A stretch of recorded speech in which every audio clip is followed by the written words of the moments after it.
Let's talk about YouTube as a platform today.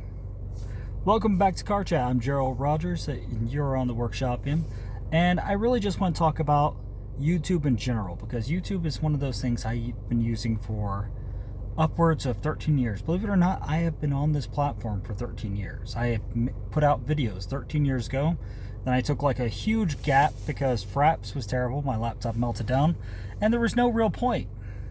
Now, if I kept going, would I have ended up like one of those gamer guys back in the day? Maybe. But more than likely, I'd be doing the exact thing I'm doing now, you know?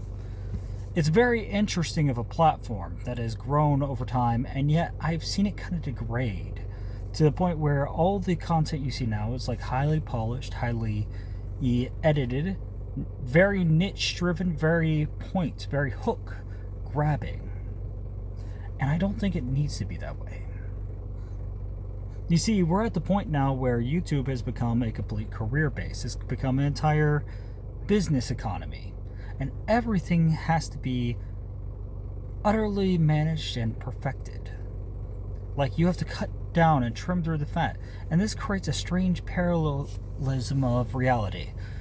A good example is that, for example, lately I've really gotten into watching videos about tiny homes. Why? Because I kind of find the idea of making my own town of very small modular homes very cute. I love the concept. But the issue I find at the end of the day is that this is very unrealistic for a normal person to make these type of content. The same thing goes for like tech reviewers, okay? Hey, you see people who review tech, and I would adore doing that. Oh my god, can you imagine the Workshop Him covering more tech?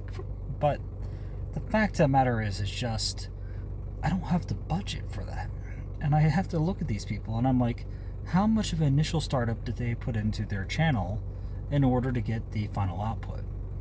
Now, I know this might be a little bit of a boring talk, but this goes for content creation in general, okay? When I was writing my first novel, and don't know if I'll write a second novel, okay? I'll be frank, I'm keep stuttering and messing around. Last year I wrote 150,000 words, and this year I've already written about 12,000 words already, and they've been spread across 5 different drafts again. Once again, completionists, we know this is an issue.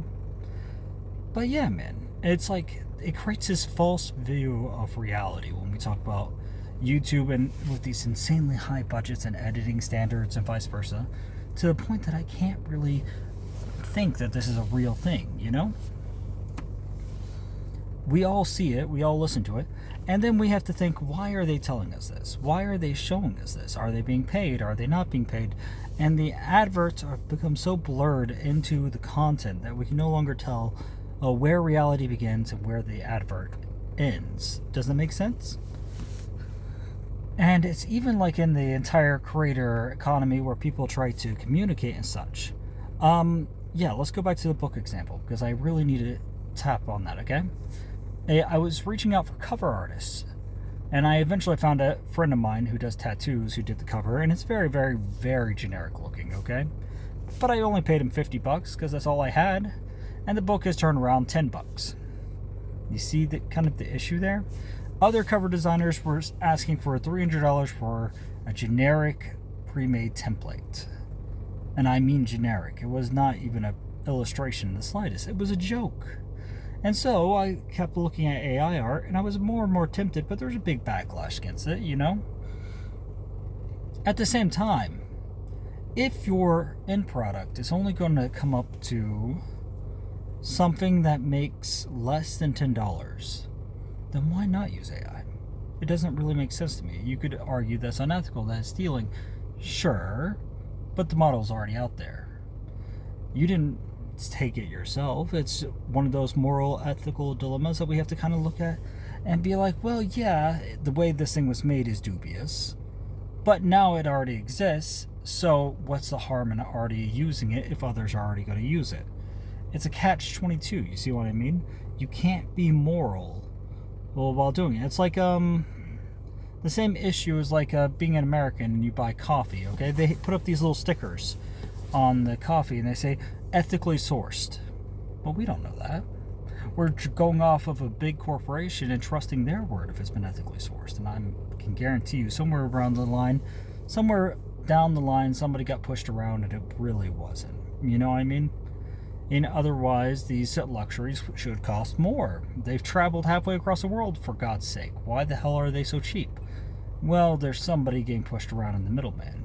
Do you see what I mean? And at the same time, it's like, here's a good example. A very good example, sorry about the car noises, is I have my little Miu here, okay? Hey, these things are wonderful. I love these Chinese-made handhelds. This is the only one I own. I have a Xbox Ally X as my now big boy toy. This is the small one, okay? And the fact of the matter is that was probably made in a sweatshop. And because I bought it for $40, or is through a Chinese marketplace. Just think about that. $40 for a full circuit board pre-built with a battery. Each of these components had to be sourced from somewhere. There had to be a miner to get the silicon in the first place. Do you think they were ethically treated from China? Maybe, but who knows? I've been to China, and it's not the way that we really perceive it, per se. It's more like a slice of the 1970s trying to rapidly catch up to the 21st century, but it's kind of still stuck in that stagnation, you know? Oh, at the end of the day, man, though, I look at these channels, I look at all the editing and all the formatting, and I'm just like, I don't get it. I don't get it. How can a regular person sit down and try to break in? Now, mind you, I run the Workshopium, and the Workshopium's a hobby, okay? Make no mistake, this is a hobby. Doing these little car chats each day is just for fun. There's nothing serious about it, okay? And I simply sit here and I try to figure out these ideas in person and try to reason it out and try to hold a conversation between you and I and talk about things. Yesterday I was sharing stories. Today I'm discussing my thoughts on all this edited content where the production value is to the point that you can't compete. There's no real entry unless you already have capital, and when you're at my level, you don't have capital to begin with. So I find it very, very fascinating of a question that we take these slices of reality from these highly edited and curated sources, and then this is what we believe is real? It's odd, isn't it? A good example is listening to any type of financial advice on YouTube. My God, man, I hate listening to financial advice. I have an unhealthy addiction to it. I will sit there and I will listen to it and I'll be like, okay, interesting. Let me try to take away 1 or 2 points, okay? And this financial advice that comes in, it goes in one ear and goes out the other. And I have to sit there and I always have that tiny little thought in the back of my head, okay? This tiny little thought of me that is saying, this is not reality. This is an illusion. This is what the corporations want you to believe in order to make you feel their way. This politician out there is pressing buttons on this AI in order to write this script and push you in a direction. And it's really quite aggravating, man. Because it's like, at the end of the day, I look around me and everybody's struggling. And then I go online and everybody seems to be doing great. And it's like a very odd parallelism, you know what I mean? Same time, I, of course, don't like to pay attention to the news, but the news has been permeated into everything. It's like they really want to try to cram our opinion out on every single little thing and get us into a tribalistic camp. And I'm sorry, dude, I'm not doing that. I'm not playing this game. Because there are no winners in this game. And so, yeah, it's very, very odd. I can give you a little piece of advice, okay? When you are listening to any self-help video of any kind, okay? Every self-help has like a pattern, a trend. And once you notice a trend, you know immediately, hey, this is most likely bullshit, okay? They have a call to action where they are going to direct you to a system they made or a book they've written and vice versa. They're going to have a straightforward story about themselves, okay? They're going to have a personal story, a personal antidote that's going to really talk about like a tragedy or something that happened to them in the past to get you invested in the story. And then and they're going to fill it with a bunch of fluff that's just trying to puff you up. I hate when I see this pattern. It's a sales pattern. It's a chain of thought. If you want to understand it, go look up sales theory and look up what is it? It was it's from Dale Carnegie. From Dale Carnegie.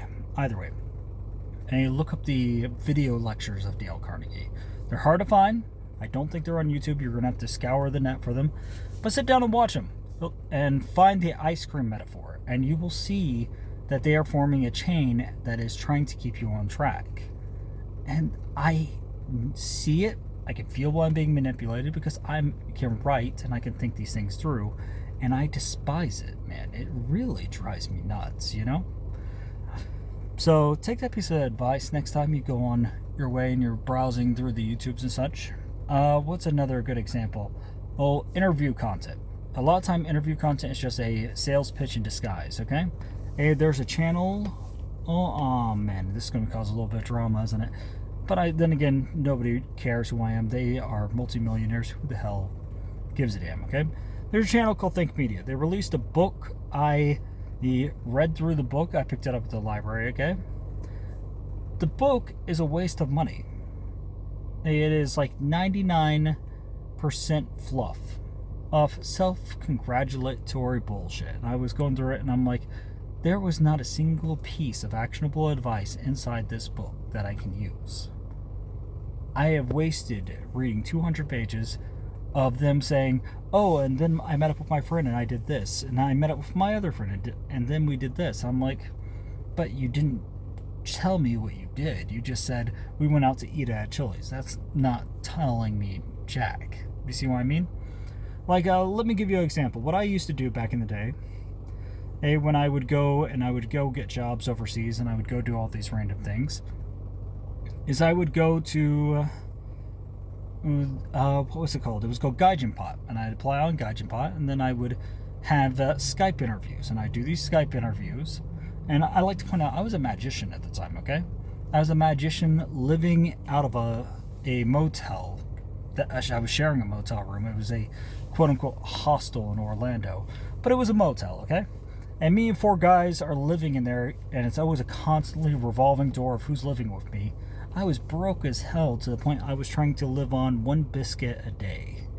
Hey, I bought a tin of biscuits, you know, like the Pillsbury biscuits, and I would take one of these out, I have a little bit of margarine, and I would cook that biscuit, and that'd be my food for an entire day. And that way I could stretch out that little bit of bread for like 5 days. And I was starving, okay? Make no mistake, this is not healthy, but I was trying to survive, and this was like the cheapest way I could do it because that costs almost like a grand total of like $5. And I was making maybe $160 a week. It was very rough. You know what I mean? And yet, having said that, I would go on to Gaijinpot, do these interviews, and I would get the job. Because I'd show up to the interview, I say all the right words, because I knew the right words to say. And they pay for my plane ticket, and I'd be off to my next job. And this is just kind of how I lived. Now, mind you, none of these jobs were good. And I was kind of trapped inside this cycle of work, try, fail, work, try, fail. Because I kept taking all these sketchy jobs and just moving across the country at random. But at least that's actionable advice. You know what I mean? If you wanted to go somewhere and travel around and do things, you could actually do that. You go find an online forum where it's somewhat reputable, and you can go apply and do a Skype interview, and bam, there you go. You get yourself your arrangements. But some of this stuff, man, I'm just like, not a single word in the fucking slightest of relevance. Alright, I feel like I'm getting a little bit too negative for this car chat today. I just wanted to try to get my thoughts out there. Tomorrow, I'll try to come up with a more interesting topic. But don't let people's highly edited, highly curated version of reality that they're trying to sell you on actually make you think that it's true. Because the reality is, we're all out here. We're all struggling. We all are doing our own thing. And you can't buy it, man. And if they're following the script, and once you know the scripts, You can see it. You just can't buy it. All right, ladies and gentlemen, people, thank you very much for joining me today. And I am going to sign off because I got to get back to work. Peace.